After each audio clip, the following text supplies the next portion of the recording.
Today's lectionary passage is from the book of Revelation. And I bet that it would be an interesting exercise to do a go-round and ask all of you the impressions of the book of Revelation that you've absorbed either from the church or perhaps the general ether of the culture. But since we don't have time for that, for now I'll say, in my neighborhood, I recently received a flyer in the mail offering a day-long workshop, which offered a little bit ominously that if I went, I could explore prophecy, offering an in-depth look at ancient predictions and signs that directly affect me.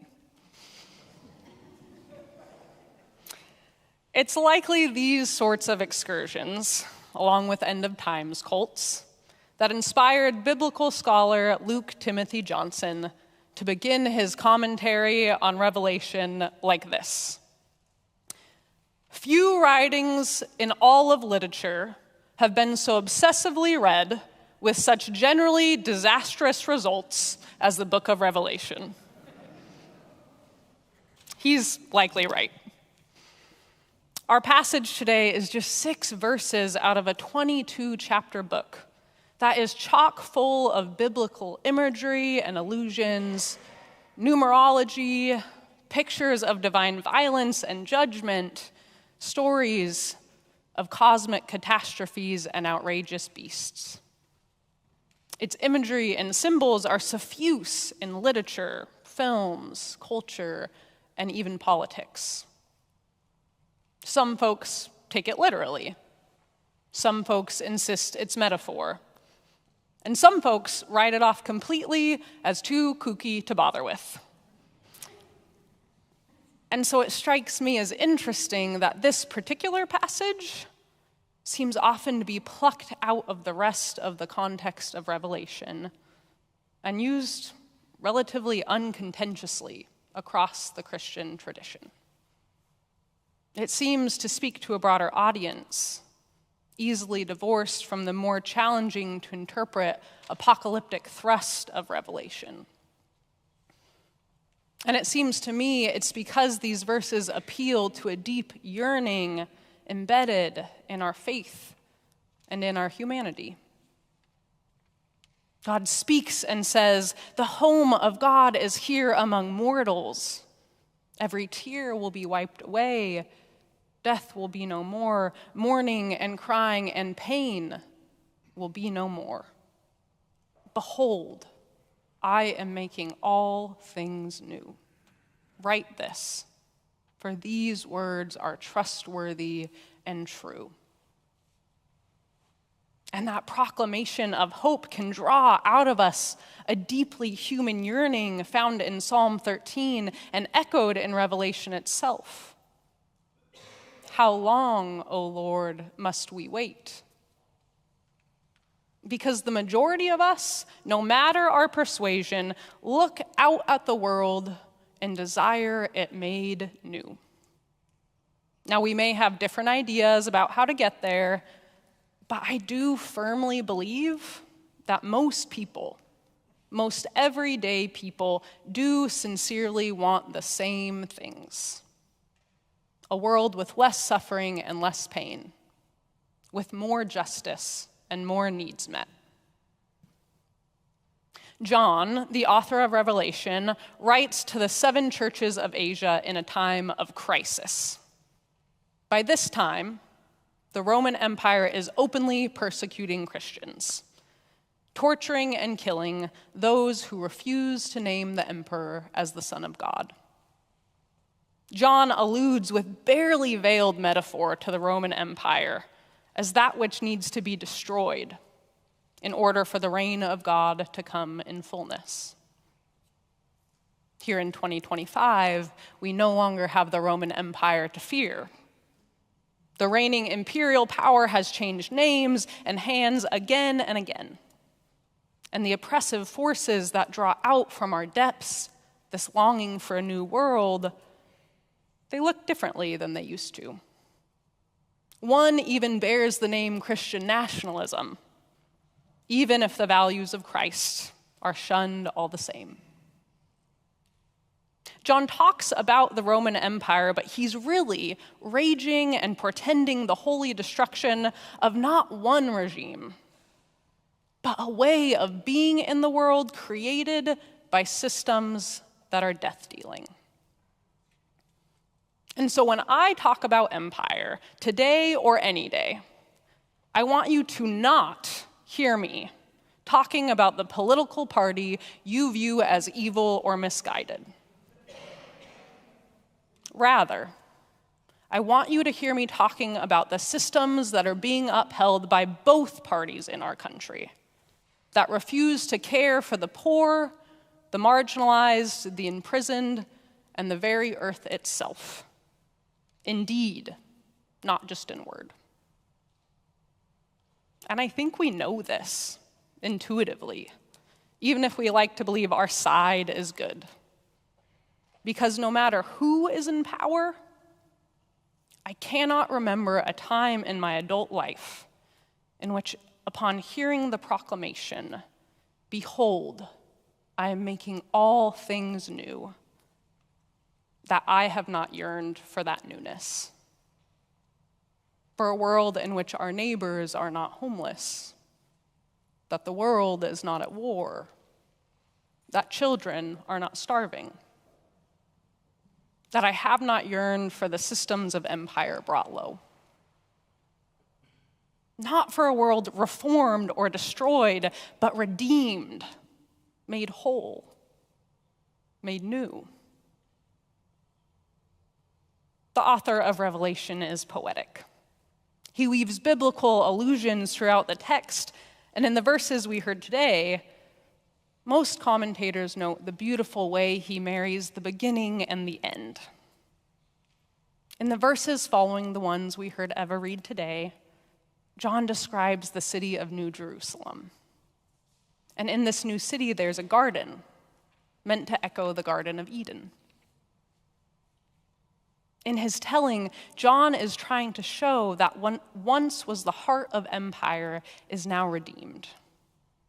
He writes that water from the river of life is given as a gift, juxtaposed to empire's obsession with commodification and economic disparity.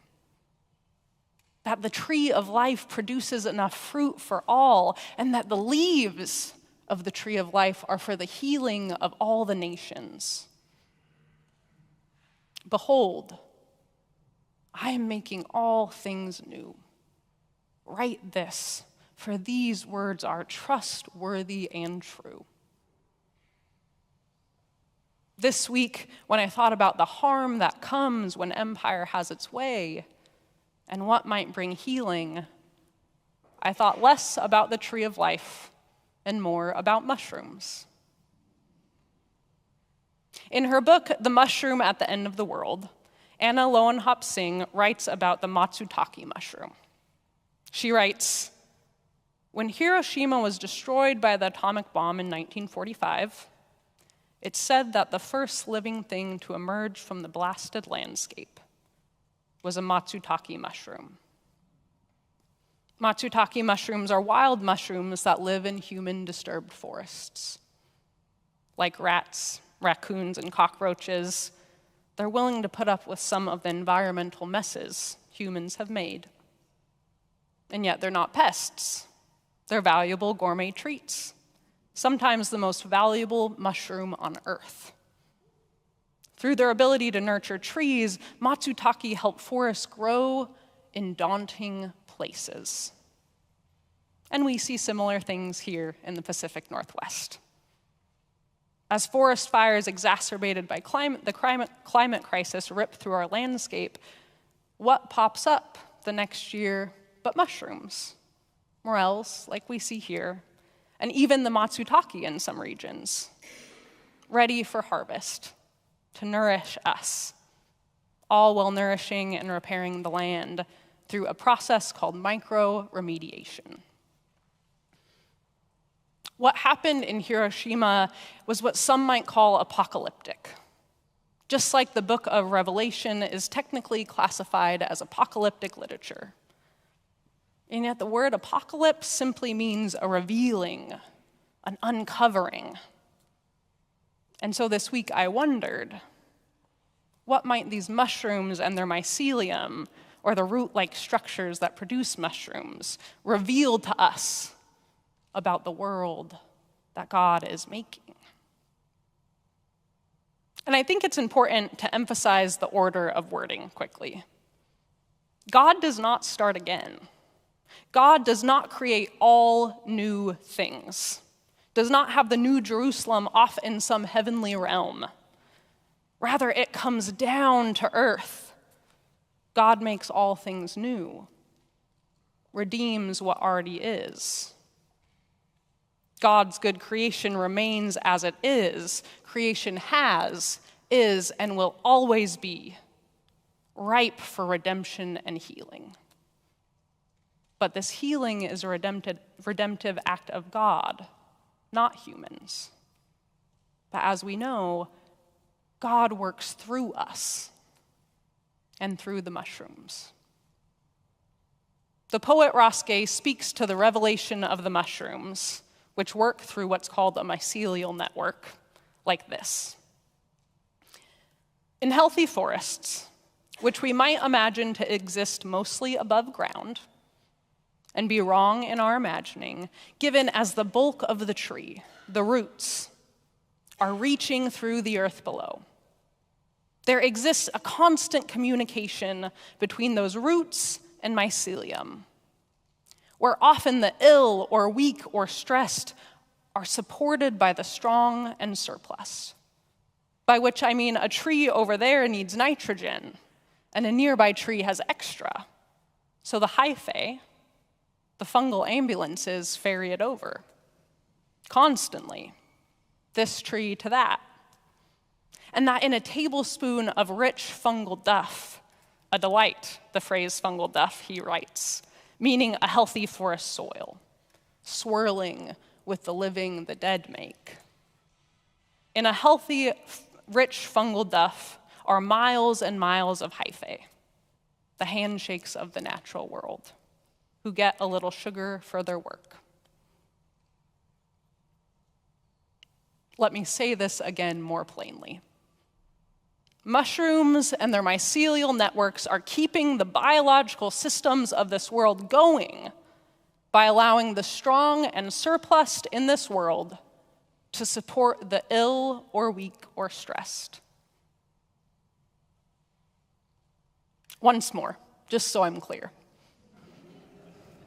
When the earth is scorched by fire and brimstone, when empire deals out death and destruction on a nuclear level, mycelia connect underground, creating networks of care, crissing and crossing, shaking hands and seeing no connection as not being a possible ally on the journey to healing, using the strength of those connections to occasionally pop up with force above the ground, for which their entire purpose is to make sure that the weak or ill or stressed receive the redistributed strength, wealth, and resources of those who have enough, not making any hierarchy between those giving and receiving.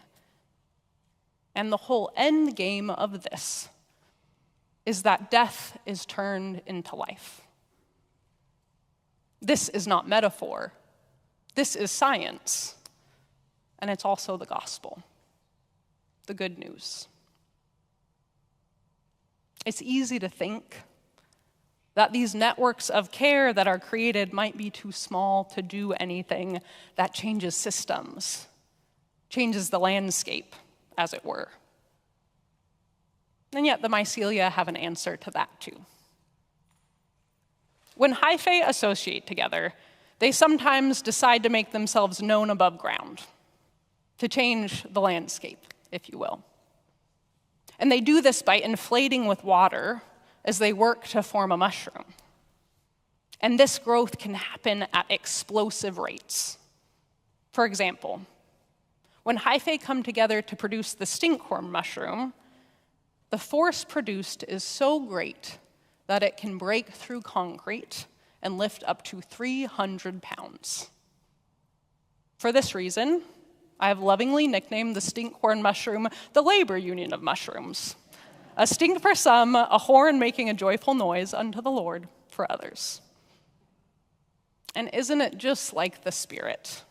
When we groan with longing for a world made new, when we crave a roadmap, step-by-step instructions, she gives us mushrooms instead. Church, who is helped by the narrative that it is good to be self-sufficient? Who profits off the belief that our resources are scarce? Or that asking for help is worthy of shame? Or that there's even a possibility that we can create a loving and just world without linking arms? These are narratives that are deeply embedded in us, in me.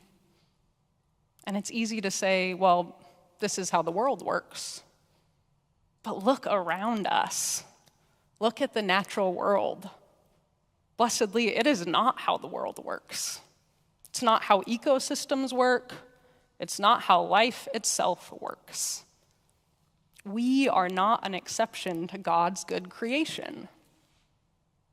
So this week, as I looked at Revelation, I wondered what's being revealed to us in this old world about how we might partner with God to create a new one.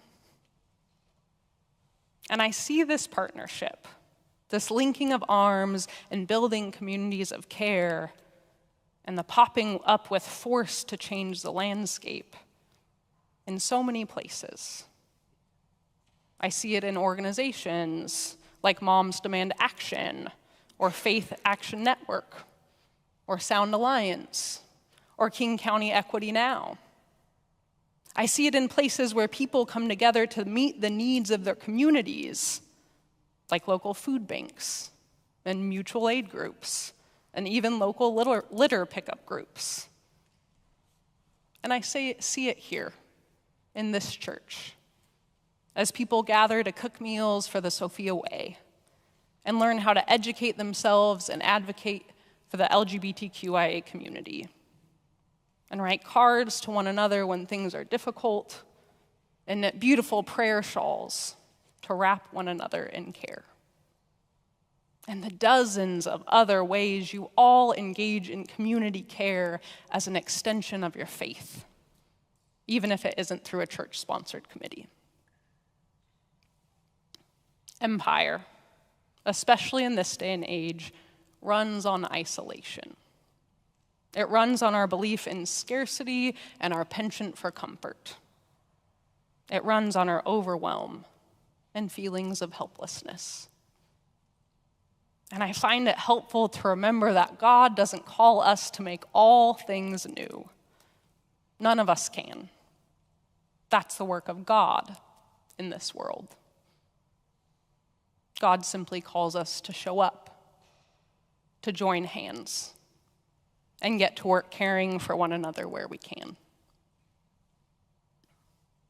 To keep the faith, we must ground ourselves in clear-eyed hope.